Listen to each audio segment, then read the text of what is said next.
Magandang araw sa inyo lahat mga bro. Ayan, so kasama natin si Boss Danny, oh. Nagbibilang. Nakabili ng replacement. Kasi mga bro, ito nangyari dyan sa troubleshooting. Kala namin rectifier. Kaya nangyari pala charan. So sunog yan mga bro. 1, 2, 3, 4, 5. 5 kamay-kamay. Susunod na, oh. Kasunod na rin to, ano. So magkano ang nito? Magkano ang brand nyo? 3.7. Yung brand nyo na Brand new na China. hindi, yung talagang genuine. Hindi. 17,000. 17,000 mga bro ang isang ganito. 13 to 17,000. So brand nyo na China. Ayun o, ayun o. In China. Pero ang ganda rin ng mga winding o. Para siyang pang Inis 200 na pagkatali. Yan o. Tapos ito yung papalitan natin. Check ng pulser. Parehas nga. PD. Hindi mo matibay din bro kahit ano siya. Kasi dito pipresyon ng 3,000 kung papangit-pangit eh. Pati yung mga cover maganda rin, no? Quality mga bro. Mainland China. Mainland China pa to galing. Ilang araw pa to? Ano lang yan? Yung mga bro. 5. Ito yung lagayan, no? 5 araw. Ayan. So pagka ganun mga bro ang issue nyo ng mga motor nyo, yung ayaw mag-charge, isa sa mga possible na dahilan or isa sa possible na sala rin dyan is yung stator. Kasi stator ang unang-unang nagpo-produce ng kuryente para magkakuryente ang isang unit or ang ating mga motor. Yan. So ZX25R na inline 2. Yan, dalawang tambutso. Grabe, mahal na mga pesa nito kung wala namang tayong pang maintenance. Charan.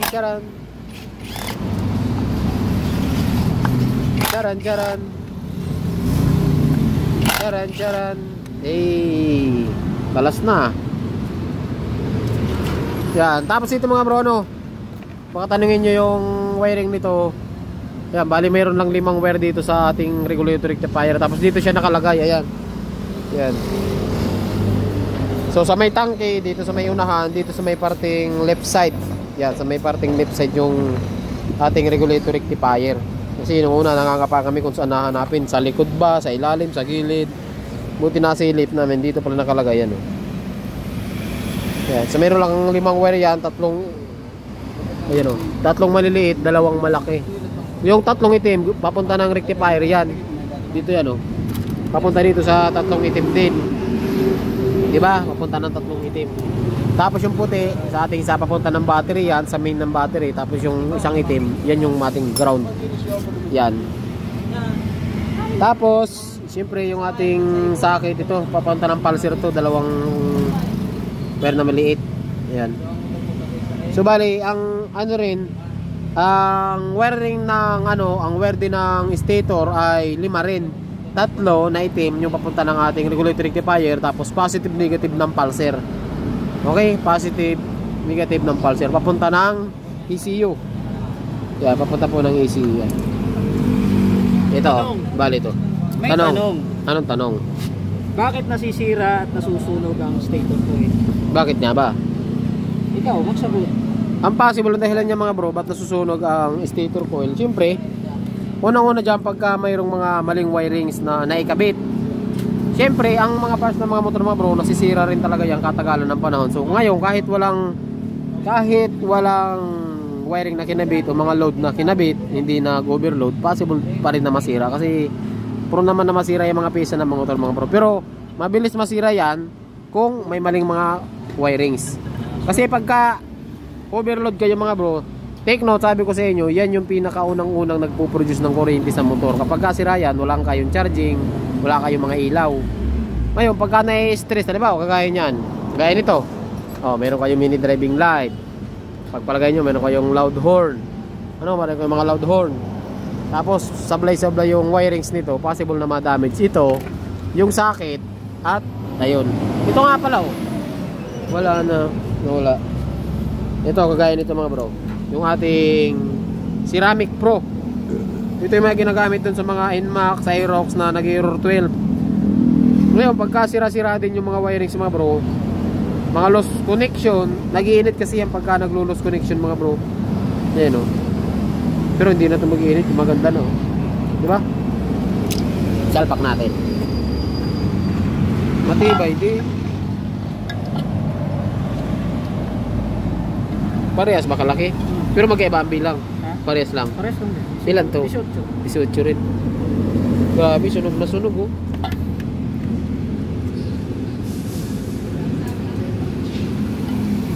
Matagal niya na problema ito?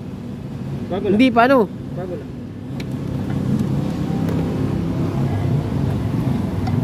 Tunay na. Biglang 14 yan.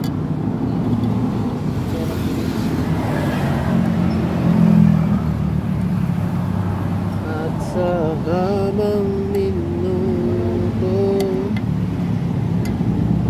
ikaw hanggang ngayon.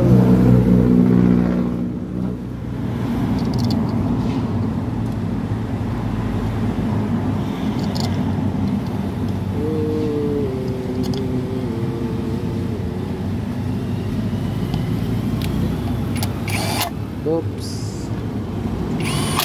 Kaso ang hassle nito mga bro magpalit ng stator. Alam niyo kung bakit? Magkakalas ka pa ng coolant eh. Tatanggalin mo pa itong mga daan ng coolant, mga coolant hose na yan. Ayun, isa, dalawa.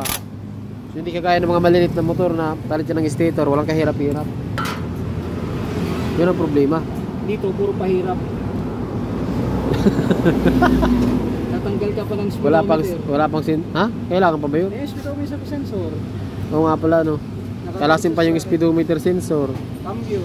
Cambio, kalas lahat. Tapos kaha pa lang pag hindi kabisado, nako. Durog-durog. Payayaw ko rin sa mga malalaking motor. Na yung mga okay yung malaki pero medyo ano lang. Malaki na mga Sigma 250 na napakadali lang ayusin. Ayun na may alin bro ah. Di yan. Hindi, palitan mo na lang. Marami naman dun eh. Palitan natin mga bro yung ano. Halimbawa sa Ninja gusto nyo mag ano. Dito kasing dalawa, Phillips screw. Ang pangit. Hirap palasin. Ariyan. Yan, dito. No.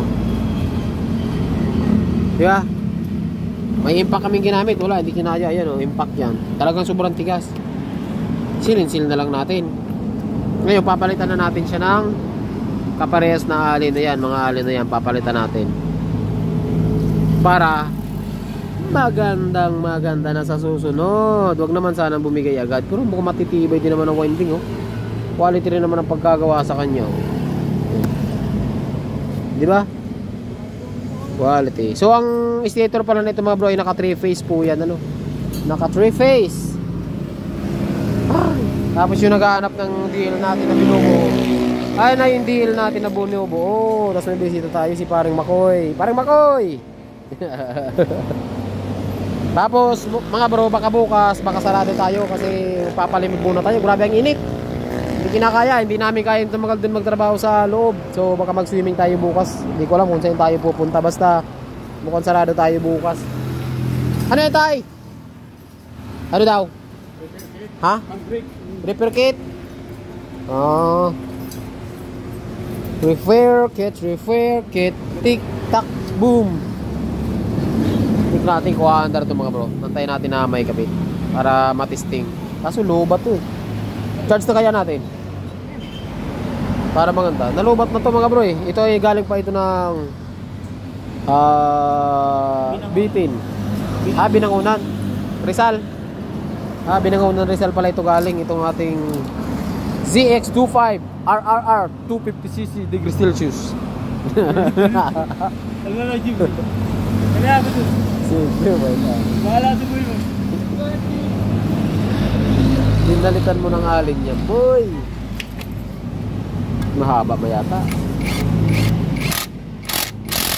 Para sa susunod, maganda na. Yan ang tanong, bakit ito nilagay nila dyan bro? Eh yung stock nila eh. Hindi, bakit nga? Hindi ko alam. Hindi nila naisip yun namin sa natigas to.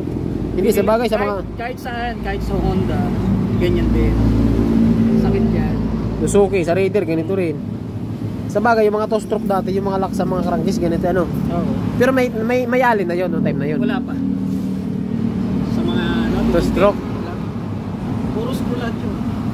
Ha? Puro screw. Eh, yung mga Kaya ganito. nauso mga- Yung mga ganito. Kaya nauso ang mga impact noon. Ah. Kung ano. Pero meron ng mga ganitong size. Ay, yung mga ano. Meron. Tupat naman. Pero sa makina, wala. Wala ba? Yan, gagamitin natin ng gasket dito mga bro. Yung pa rin kasi mahal ang gasket nito. Hindi naman naputol eh. Hindi naman naputol. Saka lata to. Latang malapit. Lata. Hindi basta-basta bibigay yan. Yeah, siya nga pala, dun sa naghahanap ng rouser natin, marami nagtatanong eh. Ito na yan, mga bro. Ayaw ng bitawan ni Ayan to. Kinukuha niya na. Oh, nahuli na to ng LTO, ay ng SPG. Hindi pa na nahuli, na-impound na. Na-impound to mga bro, nung isang araw lang. Ha? Nahuli siya nung isang araw, unregistered, impound. Ngayon, mabait naman yung mga SPG. Ano lang, ang kailangan lang gawin, nirehistro lang. Ayan, so nirehistro lang. Quality na umandar yan mga bro. Pinalitan ko lang ng stock na black. Pero hindi nyo mahalata ang pinalitan, di ba? Oh. Kasi marami tayong stock na black dyan, ng mga pinagpalitan din na binigay lang sa atin. Yun ang ikinabit natin dito sa Rouser 135 nito. So ngayon, nakauwi na siya ng Bicol. Or kahit saan na ito nakakarating eh. Nakarating na ito ang Impanta. Yan. So mamaya mga bro, update ko kayo, balikan ko kayo kapag kabit na natin dito sa ZX25R na ito. Update ko kayo kung aandar ba to, baka hindi naman umandar yung replacement na regulator or hindi umandar yung stator. Huwag na kayo bumili. 3,000 din yun kasi mga bro, yung stator eh. Yan, tapos meron tayong bagong unit, rapid. Binenta ko na yung Sigma mga bro. So ito na yung bago nating service. Pero di rin sa akin magtatagal yan kasi napapangitan ako. Para kung bading. Para kung tumboy. Huwag nag-i-scooter. Yan. Ang baklang palaboy. Para tayong baklang palaboy. Maganda sana sa traffic kaso pangit. Nakapangit yan bro.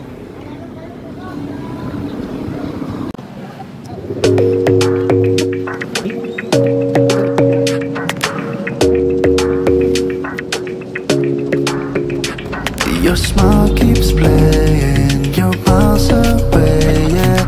I would go overseas just like that. Don't overthink it, why can't you stay here? Give me the call and I'll just be there like that. I don't understand. Tapos na boss Danny, kabit yung kanyang project na stator replacement. Subukan natin ha.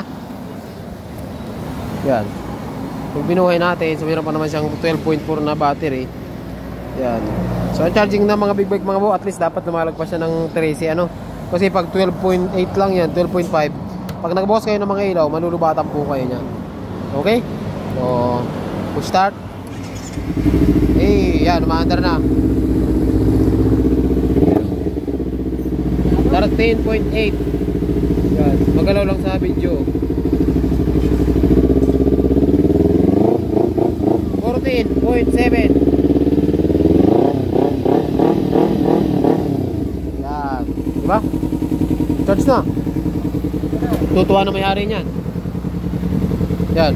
So, siguro mga bro, dito lang yung video natin ano. Iyon oh.